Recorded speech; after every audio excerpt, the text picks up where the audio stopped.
Hello mga karadyo, ito po, nabuo na po natin yung ating BN100 ni Hytera.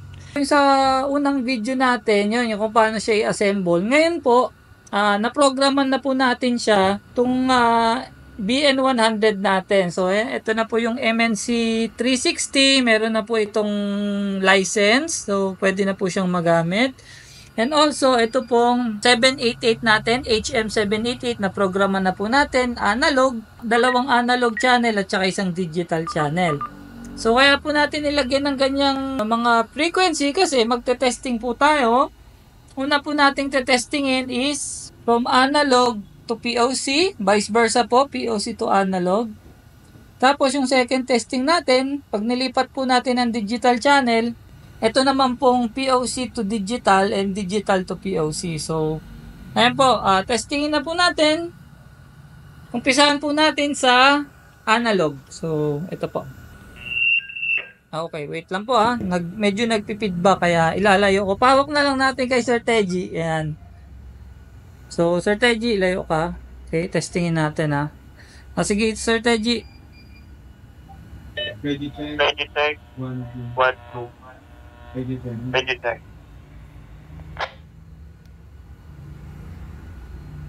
Okay, ayun. So, kung mapansin nyo, ayan po, PNC 380 yon. Ito naman, analog to, to 380. Pagpalitin natin, ito naman po 380 ang hawak ko. Ready check.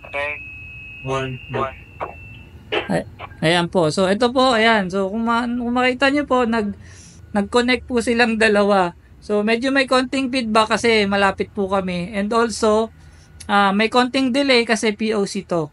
Konting-konti lang naman. About 1 second, 1 to 2 second lang ang delay. So, ayan. Mag-try tayo. Check 1, 2. Check 1, 2.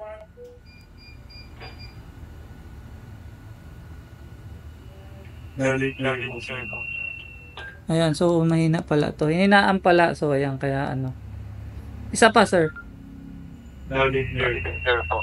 Ayun. Ayun. So, kasi itong natin may audio din. Kaya, kaya medyo nagpi-feedback. So, ayan. Kailangan po kasi niya na may audio siya. So, ayun, brief lang naman. Explanation or demonstration para lang makita nyo. Analog po yan. Kung makita nyo po, ito po, Cygnus, ito po yung Cygnus UV86 natin, yung pinakamura nating budget radio. Tapos ito po yung radio natin na POC, PNC 380. Ito po yung pangalawa sa sumunod po dun sa 360. Yan. So, mas po ito kasi may camera.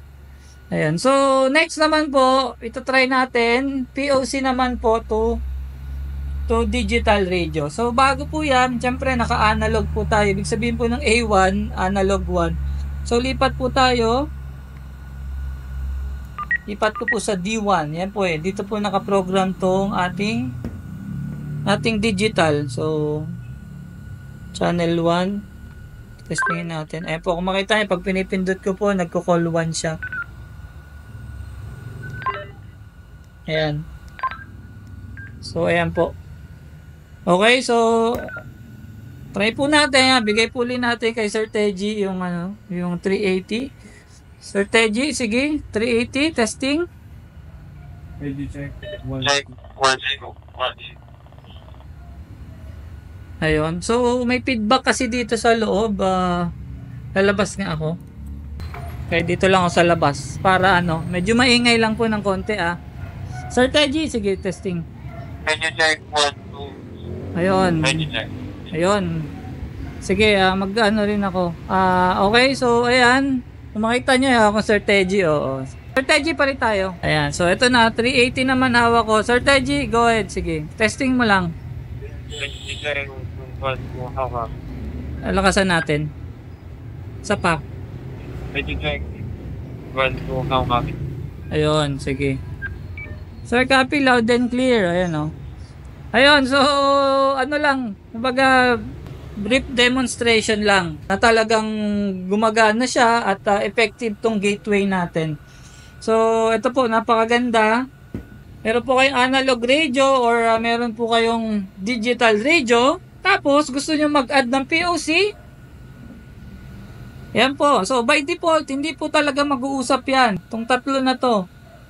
Or itong dalawa. Siyempre, hindi pwede pong sabay-sabay silang tatlo eh. So, kung gusto nyo mag-usap yung analog at saka POC, ayan po. Tapos, pwede naman pong POC analog. Ito po POC digital. So, ang kailangan nyo lang po, ito po, BN100 po ito. Ito po yung model niya. Pero ito pong BN100, kailangan po ng tatlong equipment.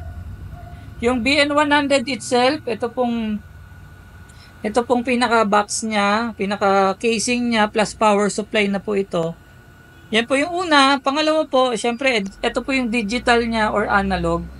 Ito po yung HM788. Tapos, yung POC naman po natin, ito po yung pinaka ni POC para magkonekta silang dalawa. Ito po si MNC 360. So ito po, with SIM card po ito, with Wi-Fi din. So pwede po sa loob ng office. Pwede rin pong on the go. Pwede rin sa sasakyan. Pwede nyo pong ilagay ito sa sasakyan, di ba? So ayan po. Yan lang po ang kailangan natin. Sa mga interesado po, yan, pwede po kayong mag-contact sa amin pag may mga tanong po kayo at orders.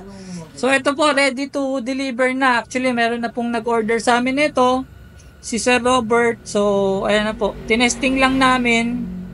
Pero, ready to deploy na kasi okay na po ito.